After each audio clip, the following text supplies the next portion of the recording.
Hey guys, welcome to Riding Shotgun. I'm your host, Dr. Lorie Lofquist. This podcast is going to take you for a ride in the passenger seat. So climb aboard so that you can get armed with everything that you need to know in order to make health and wellness decisions that are important for your life and your family's life. So sit back, relax, and let's roll. Hey guys, Dr. Lorie here. Today I want to talk to you about stretching because a lot of people, if you think back to how you were taught to stretch in school, most of us did static stretching. Like we would bend over and touch our toes, and we would hold that from anywhere from 30 seconds to 2 minutes, something like that, and trying to stretch deeper into that stretch and things like that. And I remember back whenever I used to run track and cross country, believe it or not, I used to be extremely fast. I ran my first marathon whenever I was 13, and I'm just now getting my love of running back. And whenever I started looking into like the modern research, because people study this sort of stuff and they try to make sure that they're getting the best mechanics from the body. I mean, it's gotten to where it's down to a science, with professional athletes. Like they know exactly what they're doing, and they're constantly studying it to try to improve it and make the body more efficient.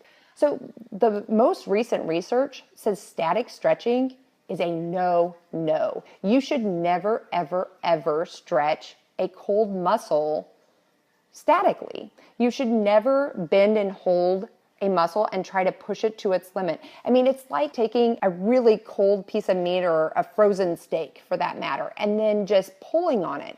I mean, you increase your chance of ripping and tearing that muscle.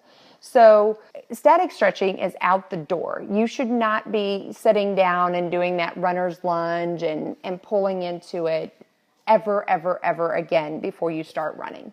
What you do instead is something called dynamic stretching. So in dynamic stretching, it's basically stretching the muscle, but at a percentage of what you're going to actually use it with. So it's kind of like warming up. So you do like high knees, or you do butt kickers, or something along that lines, or shuffles, or something, but you do it at kind of like a half pace just to get the body warmed up and get blood pumping to all of those muscles that you're going to use. If you do a rigorous warm-up right before you work out, you are actually going to hurt yourself because you're already tired.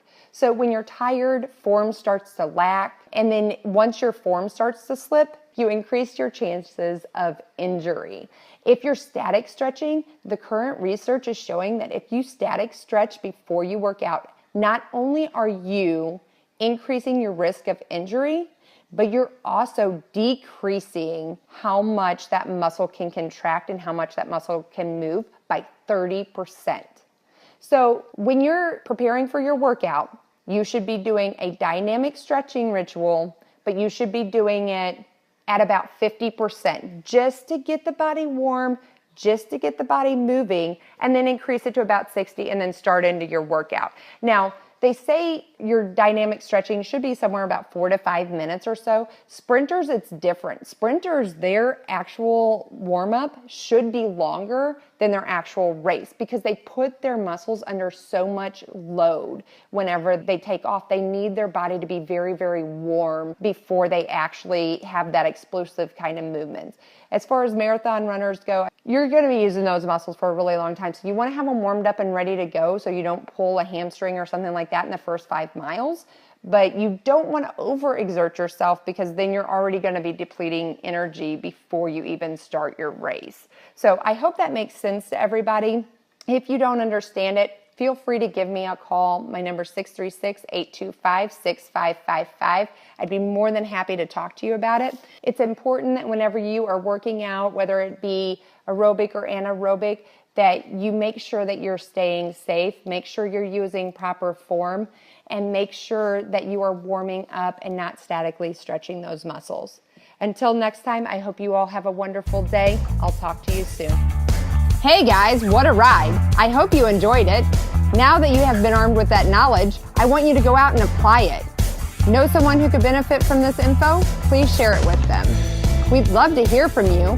Call or text us at 636-678-4342. Or better yet, stop in and say hi the next time you're around our Fenton, Missouri office.